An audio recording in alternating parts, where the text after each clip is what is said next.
Hello there, I'm Stella O'Malley and I'm a psychotherapist. I'm based in Ireland and I'm delighted to have this opportunity to speak about detransitioners and about the needs of detransitioners because I think they're a sorely unacknowledged group that have been treated very, very badly and that need a whole range of provisions and resources that haven't yet been provided.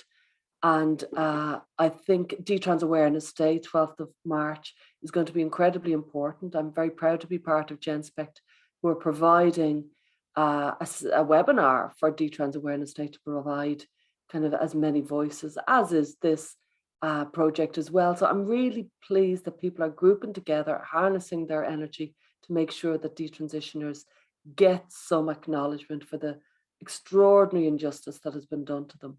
I do want to point out that there's a kind of an arc of detransition that many people mightn't be completely aware of, but it's a very common arc because I work with detransitioners very often in my therapeutic practice.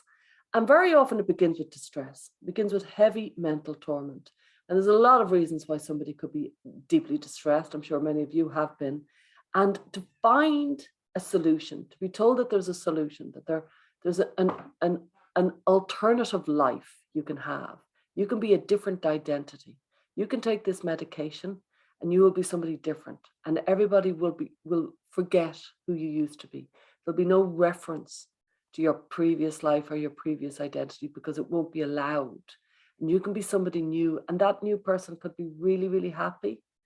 And all you need to do is become this new person and identify as this new person, perhaps take the medication to help yourself in building this identity. It's incredibly alluring and it's a pernicious lie because you can't become anybody else. You know, there's a great book by the mindfulness guru, John Kabat-Zinn, and he says, you know, in the title of the book is "Wherever you go, there you are." And it's a truth. It's a truth about life. Wherever you go, there you are. You're stuck to yourself. You're clinging to this wreck of your body because we all are. And I am, you know, there's a great phrase in Ireland where if somebody says, "How are you?" you say, "I'm still clinging to the wreck." And that means I'm still alive. I'm still clinging to my body. And that's what we all are. We're just, you know, every single day, we're stuck with being ourselves. We have no other option. And to tell somebody who's maybe very young or vulnerable, or maybe has, you know, neurodevelopmental conditions such as maybe autism and ADHD, which many people who are identifying as trans have, to tell them that they can be somebody different when they're vulnerable is such an insidious thing to do that it's very important that we don't. But after that might be the first place in the arc is deep distress.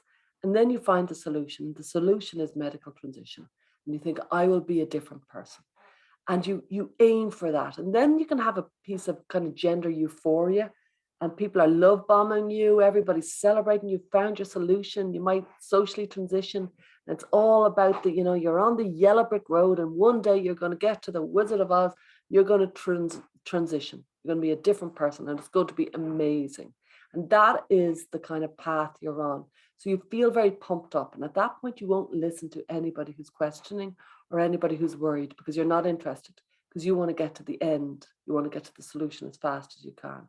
There's a huge amount of expectation within this, and it is a false expectation that you will be somebody different.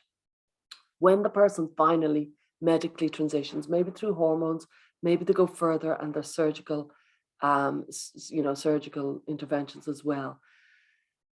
Quite soon after, there can often be complications, and that can distract the person. That's part of the arc, and that can distract the person because they think, "Oh, once I get rid of the complications, then I'll be happy. Then I'll be the new identity."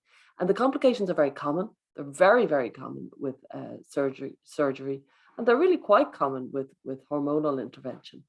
And so, after the complications, there can come a period of disenchantment and disappointment. And this is when the person is thinking, I'm still me. I still wake up in the same groggy way. I still have the same need for tea or coffee. I still have the same seething resentment and jealousy that I always had. Why? Because we're all human and we have a dark side and we have sadness and it never goes away because that's the human condition. And that kind of disappointment and that slamming feeling of, oh my God, my solutions aren't solved. I thought they would be, can be very, very frightening. And that is what most detransitioners have gone through. And they can move into regret and they can move into the lost years. And these lost years can last a long time, where you're kind of immobilized in, I don't know what to do. I'm very disappointed by my life. You mightn't be calling it your transition. It might be just everything is wrong. You might fixate on different things, but really there's a general sense of regret and disappointment and deep, profound distress at this point. If you get the right support, and some people do, and if you have a strength of purpose, and if somebody says the right thing at the right time in the right way, perhaps you can come to a place of self-knowledge and self-understanding and self-acceptance. And some people move to detransition. Some people remain very, very angry and move to detransition. There's lots of ways you can go to detransition. And hopefully, ultimately, it will help you on your way towards a place of self-acceptance, towards a place of being true to who you are. But it's a dark and difficult, difficult road. And these are very often very vulnerable people who need as much support as we can give. Now, I, as a therapist, I've outlined what I would consider the arc of detransition. There's a lot of different ways. Nobody has the same arc of transition or detransition. But I do think it's helpful to kind of notice there are very often similar milestones in this kind of path. And it's kind of helpful for people to realize just how profoundly lonely it is for somebody to say, I've made a mistake, I've harmed myself, and I want to go back to who I was. And I can't go back, but I can go somewhere towards going back and find my sense of self and maybe try to continue from that point onwards. That's a really, really difficult and lonely place to be. And I think we should societally group together and make sure that this minority within the minority is being supported appropriately. Thank you very much.